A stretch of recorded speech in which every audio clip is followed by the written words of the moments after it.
Hello and welcome to the Way Out podcast. Andrew Logan here. Great to be with you as always for another episode. And I have another incredible guest with me today who I will bring on in just a minute. He's looking over his shoulder to see who it is. But the reason I wanted to bring this guy on, because in the modern world, when we talk about social media branding and there's a lot of entrepreneurial stuff happening online, which is awesome. It's, we have so many amazing tools in place to allow people to run businesses from home, but it can also cause a lot of overwhelm. And a lot of people finding that they're getting overwhelmed with how they talk about themselves on social media and what do they actually post on social media. And obviously then some people are feeling like they're losing their self and they're losing their actual identity. So I wanted to bring on Josh Zeppes, the identity archaeologist, onto the show. And we're going to talk about your personal brand. And as he says, people buy you first, then your product. So Josh, welcome onto the show today. Thanks, Andrew. It's an actual honor and pleasure to be here and be able to share. Yeah, now I know Josh has just come back from Mexico too. So we had a little bit of a kind of a, like, would this time zone work? But great to have you back and great to be able to speak to people who are getting to travel. I know we're still, we're still just isolated here in our own little part of the world. But, I do love Mexico. I was there years ago. I'd love to be back there. How was it? Yeah. Oh, it was fantastic. I drank way too much poison alcohol. However, that's over. So now I'm back to my normal diet. And by the way, you're not in a bad part of the world anyways. You actually you're in a very nice place, at least, if you're going to be stuck somewhere. Exactly. Yeah. I mean, we are very, very fortunate. To where we are is a great place. So anyway, I want to jump into, personal branding. And I mean, if we cycle back to, I always talk about 20 years ago when I started down this pathway of personal development and, financial freedom and learning about the world. I was reading a lot of books, and one of the books I read was a book called The World is Flat.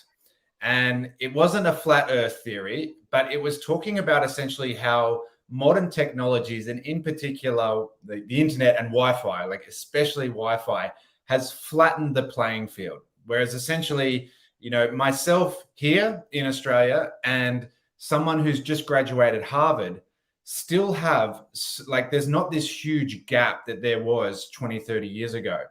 And Right. so much of that comes down to social media and the access to Wi-Fi on our phones and social media apps. But we can also find people are overwhelmed with that. And that's what you help people out with, Josh, don't you? So what would be your biggest thing, like right off the bat, when someone is wanting to build themselves on social media? How do they identify their brand separate to what they actually provide as a product or a service or a vehicle? Well, and that's a great question. And it goes exactly to what you said.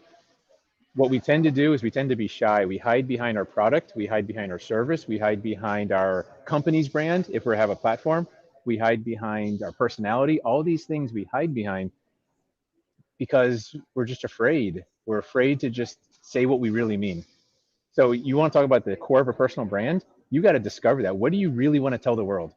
What's the thing that, assuming you're a person with good intentions, of course, right? If you're just an asshole, obviously that's all bets are off. Then just go sell cars or sell timeshares.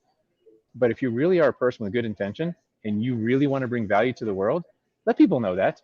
So stop talking about your product and service, because the truth is you're selling a commodity. And everyone gets mad when I say this, but I don't care if you're insurance, real estate, life coach, business coach, you're selling a commodity right now. And if you're going to go on social media and you're going to post your commodity and then everyone else is posting their commodity, it's noise. You're getting lost in the noise, the sea of sameness, I call it. So the key is people want to know why you care before they care what you know. Share you. Be open, be honest, and tell people what you really, really want to say. And that's just the first stage. That's the first step. But you got to let it out. We got to stop being shy in business because it's not working anymore. I love that word, sea of sameness. And, I talk about, I might actually have to steal that because I talk about a similar thing as well, where, every strength is also a potential weakness, and our greatest strength is our greatest potential weakness. And we look at social media and the reach that we can have on social media, but that also means that there's 7 billion other people wanting to be out there on these social media platforms. And I love what you said about how do we kind of separate ourselves from the crowd, and how do we get out of that middle, and it Yeah, becomes giving value around who we are, correct? 100%. And there's only one unique thing about your business. Because let's say you're selling life insurance, for example, and there's 5 million other life insurance people on social media all saying the same thing. The one unique thing about your business is you. It's you. It's your story. It's your values. It's your stand. It's your mission. It's your vision. It's you. That's the one thing that can't be duplicated. That's the one thing no one else can copy. Even on social media, with 8 billion other people, there's not another you with your reason for getting out of bed in the morning, your reason for existing, your reason for being in business. Bring that to the front of your message, and don't be shy about it. And then people will, then it doesn't matter what you're selling. People want it. Once they buy you first, then they'll take a look at your product and service. Yeah, I love it.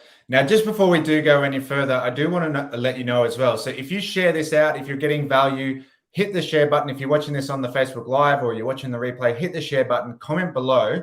And Josh has a 30-minute mastermind that he will give you to help you with your brand identity. So we'll give you, like, he will send you out a little link afterwards where you can go through a mastermind process. So I want to pop that in there now. Now, I want to talk about that. I remember, again, we cycle back to all these lessons I learned 15, 20 years ago as I was trying all these other things. And I was on this 20-year journey to try and find myself and find financial freedom.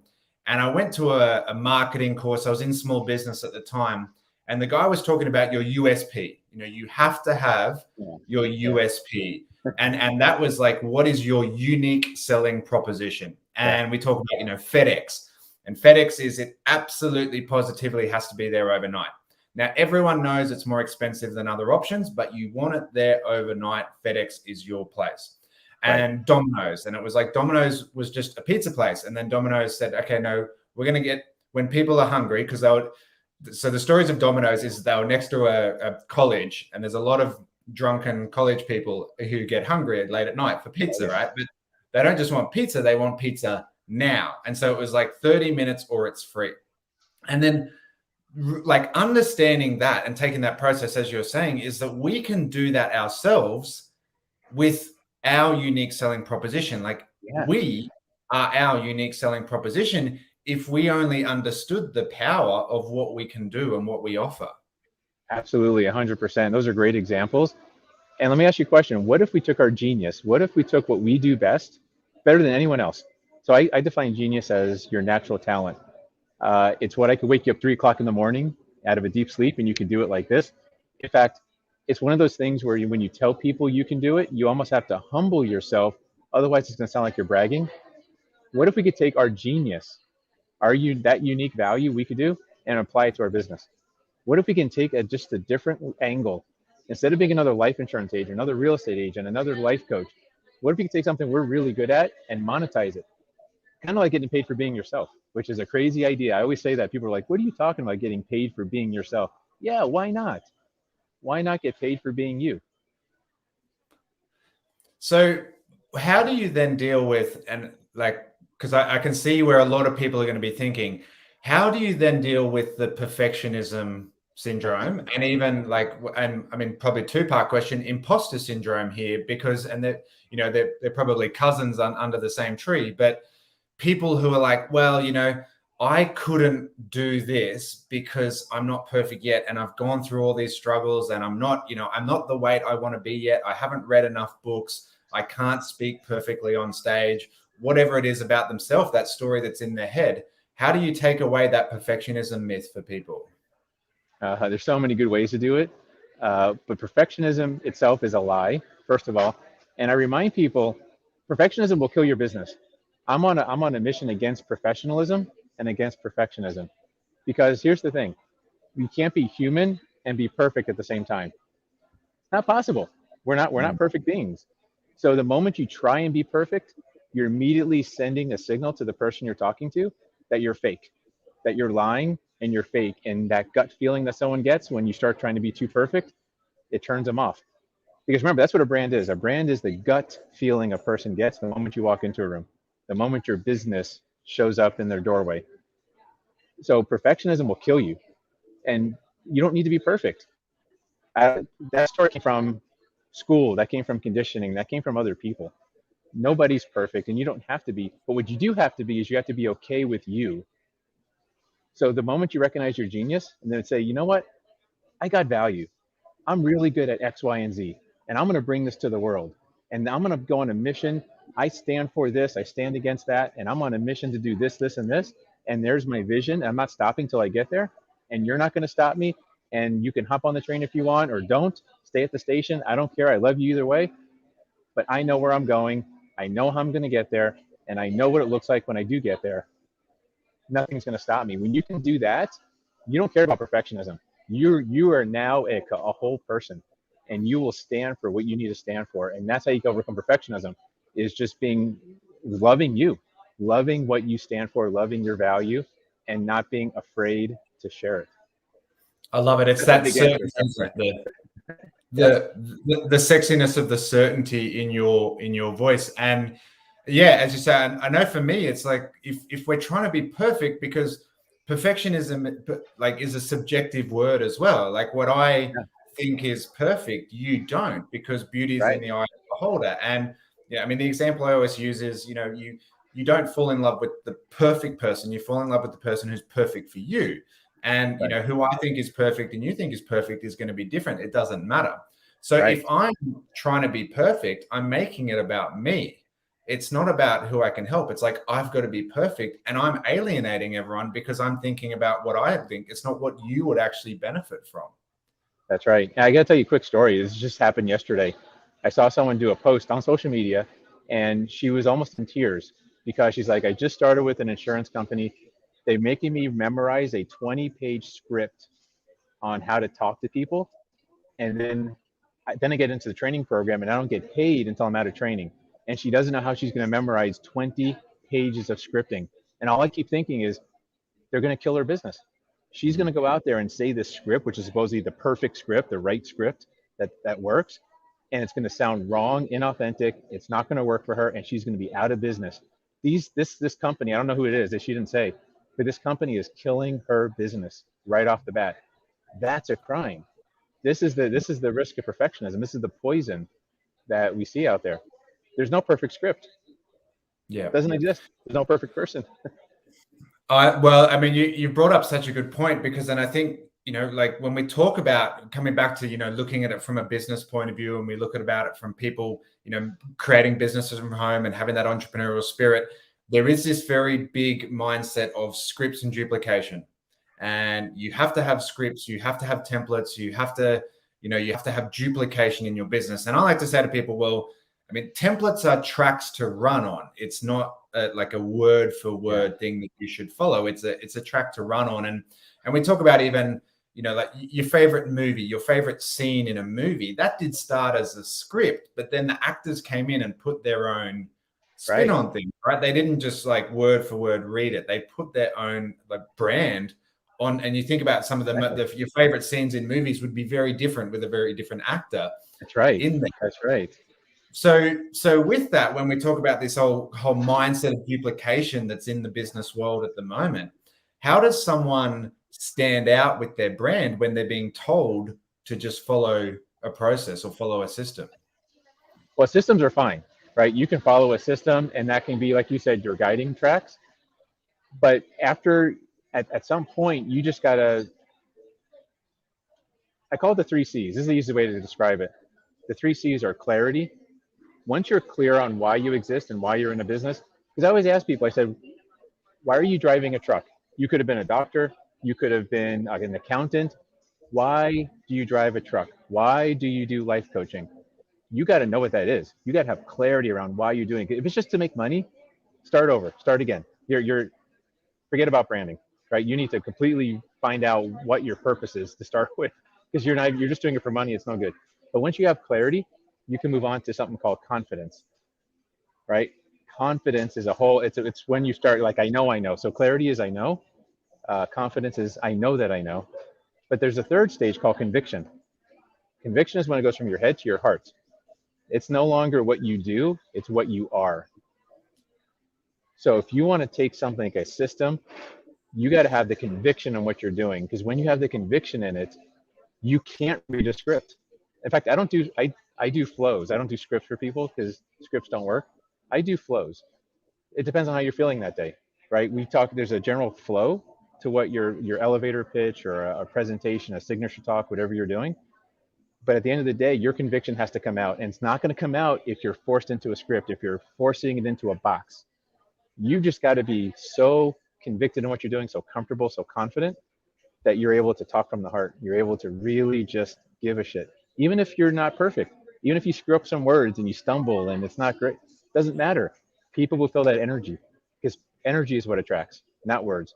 There's no magic words. It's all energy that attracts other people into your circle. Yeah, I absolutely love it. I love those 3 C's. Now, I'd love to just like from a practical point of view. So for someone who is at step 1, like how do they do you have like a, again, a template, a framework where we can just talk about how do you even just get clear on what your brand is and who you are? Like if I'm sitting here, I'm like, I know I want to give value to the world, and I know I'm more like I have more in me, but I don't know how to get my voice out there. How do I take that first step? Okay, I'll give you a tool that I use quite often that tends to work. Write your ideal eulogy.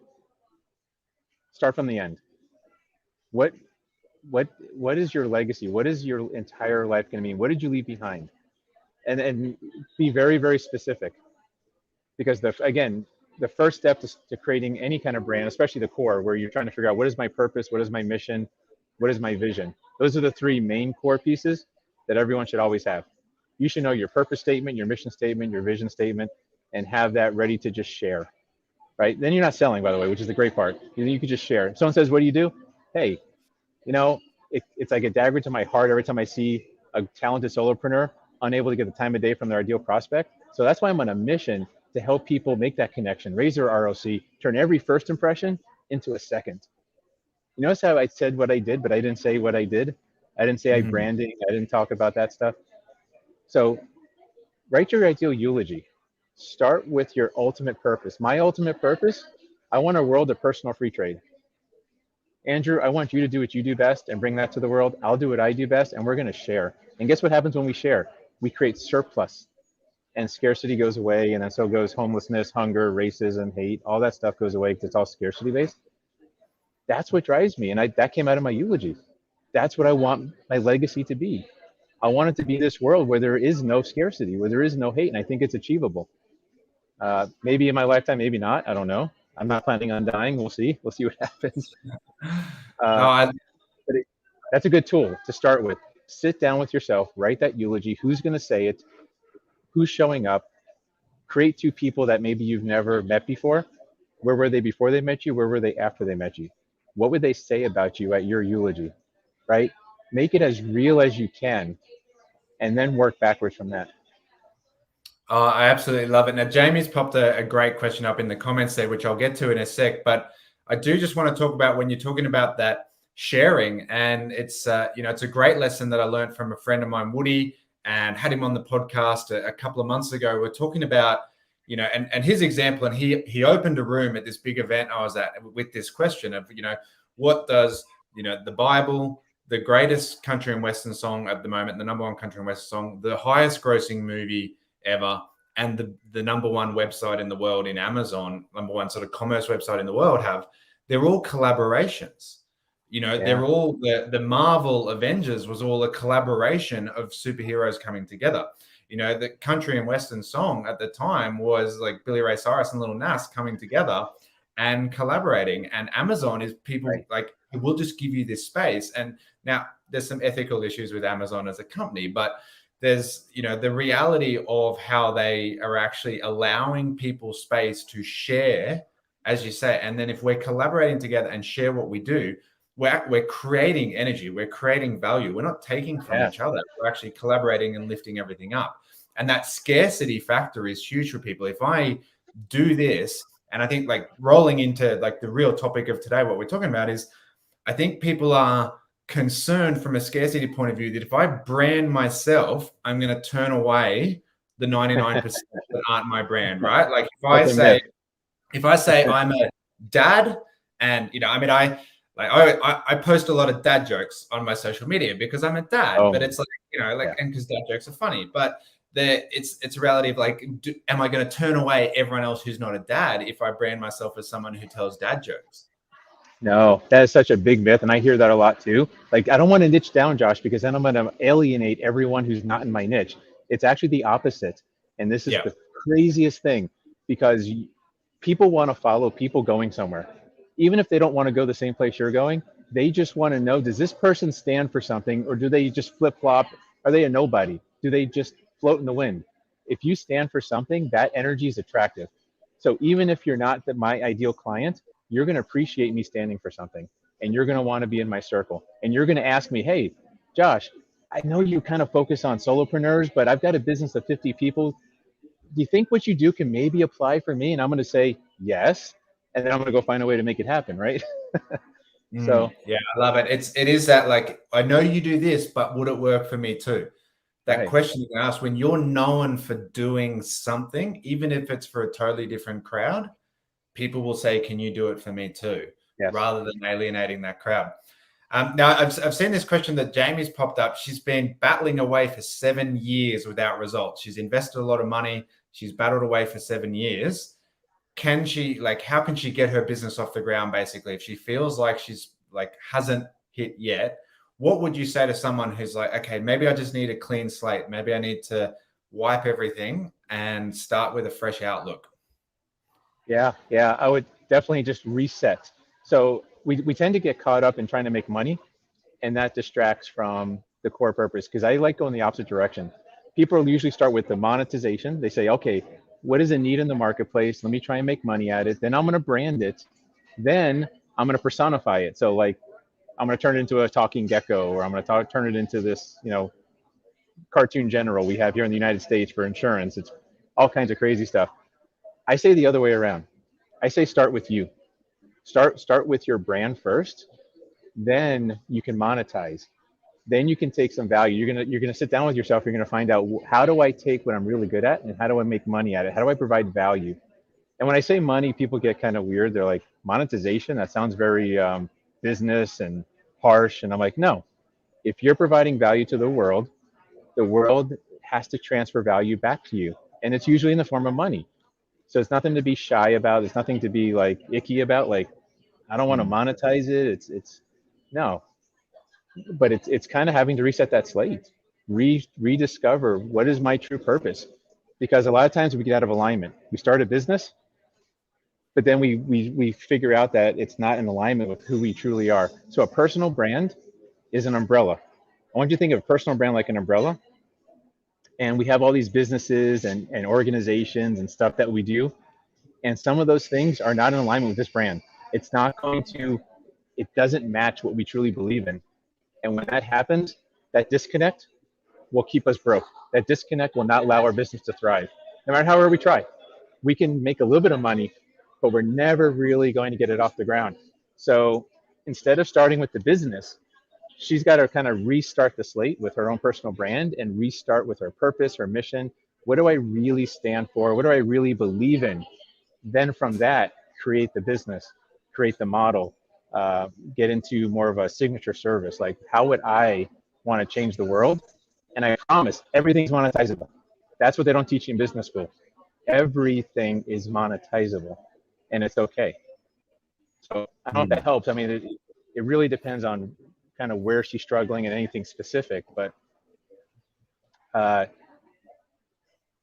cleaning that slate, getting in alignment with what I would like to know what she really wants to bring to the world. What does she really want to say to the world? What does she really care about? That's like, and then what is her genius? What is her expertise? And what is her passion? There's three aspects. I call it the golden intersection. You've heard of the golden circle from Simon Sinek? Yep. I have a golden intersection. I want to know your genius. I want to know your passion. And I want to know your expertise. And I want to know where they overlap. Because those overlap points are where you become a one percenter. That's where things take off. If you get all three to overlap, watch out. That's just like freedom. That's pure, unadulterated freedom. But recognizing those things are first. I think So much value in that answer, and it's just a couple of the bullet points I want to hit on. It's funny because I was on a friend's podcast yesterday called Rediscover You, which it was funny because you were using the word rediscover, and it was taken back because we were having that same conversation about money is just an exchange of value. And again, there's I love to talk about money mindset a lot in these podcasts and the kind of some of the old lies that we hold on to about. Oh yeah, I love those. And I mean, we can open a whole nother set of conversations about that, obviously. But if you're adding value to someone's life, and the money is just the form of like how we as a society see value, and that's the reality. And unfortunately, so many people have their value put on them, and that's where the struggle is. That people have their value put on them by someone else of like, this is what you're worth. Whereas we can go back and and talk about what we value, and then put that out to the world. And so I guess the final thing I'd love to just ask you about before we wrap up today is we talk about that, turning your test into your testimony. And as you say, like the setbacks that we have and the challenges that we overcome, that's what gives us the experience that then people are going to get attracted to. And so that's where we can really find our genius, right? Because as you say, it's not about being attracted to the result. It's about understanding the process. And the process is to learn from the setback. That skill that we develop from learning from the setback is the exact thing that so many people will value, correct? That's right, 100%. And in fact, Jamie just added another thing there, which I want to bring that up. I think it applies to what you're saying. Her purpose is being able to helping people heal from anything, which I love. I love that. And the next question then is how do you want to help people heal from things? And that goes towards kind of what you're saying here. How do you bring that out? She healed from suicide, she says. So who does she want to help? First of all, who's in her heart? Is it single moms? Is it dads? Is it postal workers? Whoever it is, everyone needs to heal from something. Once she finds out who's in her heart that she really wants to help, where do they need to be healed? That becomes her mission. From that, she can create a mission to heal this type of person from this type of thing. And so you see how it starts to get clarity and it starts to do that. But I think that kind of goes along with what you're talking about here, right? Really bringing that out. Yeah, because you were saying earlier again, you were saying like people like, how do I make the money? Whereas like it's about the process. And I like I posted this on my Facebook just the other day. It's not about reaching the goal. It's about the development along the way where you really create your wealth. Like the wealth is in the skills. And again, when people say the word wealth, they think money. No, wealth is far more than just a monetary figure. Yeah. Wealth is the ability to experience life, in the words of Henry David Thoreau. But it's a matter of the skills that you have developed, Jamie. And for everyone else, obviously listening, what is the setback that you had in your life that you can turn into your comeback? And it comes from the skills you develop. And then that comes back to your unique selling proposition, the thing that you have uniquely done that makes you imperfectly perfect. Like that thing that you see as an imperfection is what everyone else sees as a perfection, and people in the world will drastically value. Yep. And then also you end up having something called the natural market, where you can speak the same language as other people going through that struggle. Like I haven't healed from suicide, for example. So for me to talk to people that are thinking or contemplating suicide, I'm not the right person because I don't have that language. I don't have that perspective where, maybe Jamie does. She does have that. So you're 100% right. It's our history. It's kind of the struggles we've gone through. It's the person we've become. So on the money side, by the way, here's a fun one. If you want to earn $1 million, you have to first become a millionaire. Mm-hmm. Right? So this is even going beyond what you've experienced. This is now saying, I now want to earn $1 million. I need to think like a millionaire, act like a millionaire, breathe like a millionaire. Like everything a millionaire does, you have to understand that first and become that in your body and in totality. And the $1 million is the result. It's not the other way around. People are like, well, once I make $1 million, I'll become a millionaire. No, it's the other way around. When you are worthy of $1 million, you will have it. And it's a hard concept for people. Yeah, it's the be do have mindset, isn't it? You have to be that person, have the mindset, have the habits. And I mean, Jim Rohn says something similar where it's like, if you come across $1 million, you better become a millionaire pretty quickly because otherwise you're going to lose it. it wasn't the $1 million that you came across that made you a millionaire. It was the wealth of skills that you created that allow you to keep that $1 million. Otherwise, you're going to lose it. And we see that, sports stars, lotto winners, all the time. People come across $1 million before they've become a millionaire, and unfortunately, they lose it. And that's what I really love to talk about on these episodes. Is that I love to help people create a business, but more so, I want them to show them how to actually take what they've created and put it to work. Because there's no point making money if we're then just going to blow it. No one ever created wealth or freedom by just spending all their money. We have to actually respect it and take care of it. But that's what scares us, right? We're not afraid of failure. We're afraid of success for that exact reason, right? And that's kind of what holds us back. And people don't like hearing that. They don't like that. It's kind of a hard pill to swallow to say, wait, Josh, you mean where I am in life is what I feel I deserve? Yeah. It's not what you really deserve, but it is what you currently feel you deserve. It's where your identity is. And that's a tough one. So raising your identity, like what you're talking about, raising that identity up, everything else will follow. So, and that's also, by the way, that's the idea of the personal brand. It gives you the clarity, it gives you the confidence to raise your identity to a point where you're like, damn it, this is why I exist, this is what I'm worth. And then all of a sudden you're able to start pulling in the resources, you're able to pull in the business, the clients, and it changes the way you view business and your entire life.